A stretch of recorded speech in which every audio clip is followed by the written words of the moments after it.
Good afternoon, everybody. I'm Lauren Simonetti in for Charles Payne today. This is Making Money.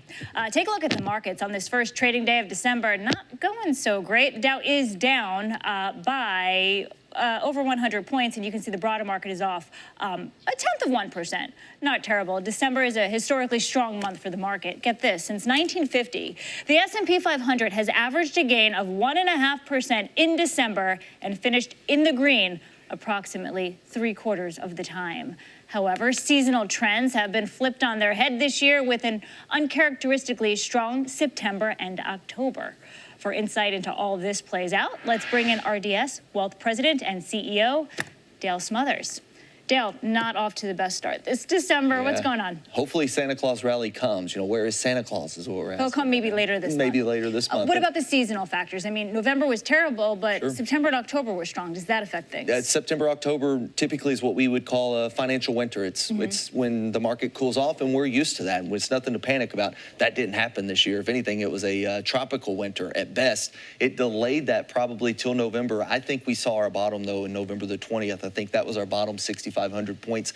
We're up from here. November 20th, you think was the bottom of the stock market, and it's up for this dip through the end of the year. We're up through the end of the year. I like that. Santa Claus comes. How could already lofty valuations alter earnings season? Yeah, you know, clearly the S&P 500 is, in terms of future earnings, is a little overvalued, but I think we've got earnings supporting that. Every single company that comes out is showing a stronger than expected earnings, and this earnings growth into 2026, which we expect to be double-digit earnings growth, will likely bring that PE ratio down to a fair value. I don't think that right now stocks are too expensive. As a matter of fact, I think you've got some stocks that could be a good buy right now. What about Nvidia? It's trading at 25 times earnings, and I'm not sure that's a lot. Yeah, that's not a lot. That's exactly right, Lauren. Nvidia is a perfect example of what I'm talking about. These Black Friday deals that will likely not last for long, buy them up, because historically, 6 out of the last 7, including this one, 6 out of the last 7 dips that have been for 10% or more since Nvidia has essentially started with OpenAI have been bought up, and we've seen higher highs come from that. This one's going to be no different, in my opinion. Let's stick with AI stocks. They're giving investors whiplash, especially recently. Do you still view money-making opportunities in AI? A lot of people are saying, look, this is not a bubble and we're just getting started. Dan Ives, for one, at Wedbush, he said we haven't even seen consumer AI yet, or we're just seeing parts of it. Yeah. So, I mean, there's still room to run. What do you say? Still room to run. I would concur with that 100%. As a matter of fact, Lauren, I believe right now this is a perfect opportunity, because all we've seen is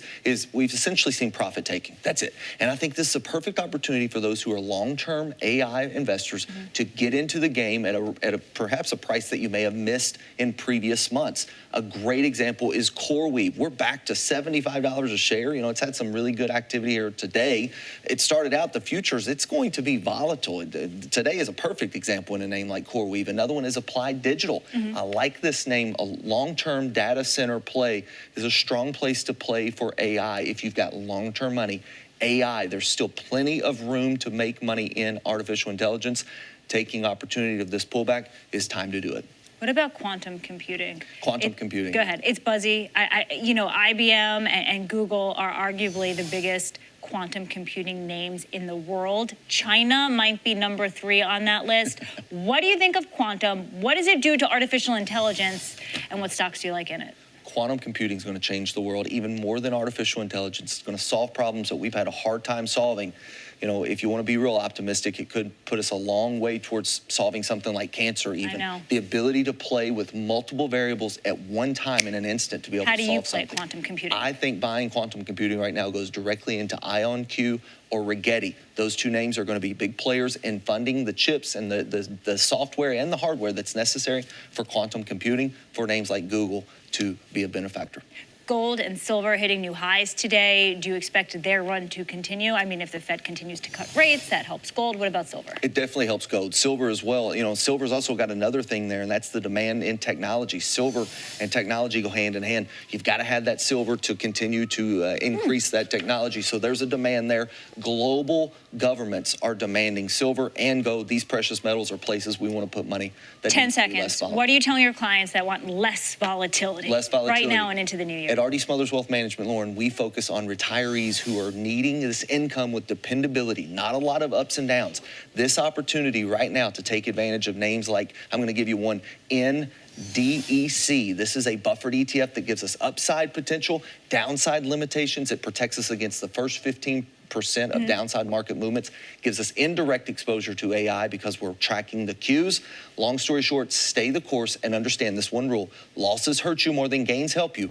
And being involved in dividend yielding equity positions as well as options help us offset that. Was rapid fire. I think we got 7 questions in there, Dale. Thank you very much. My next guest says the #1 and the only threat to the markets is the Fed.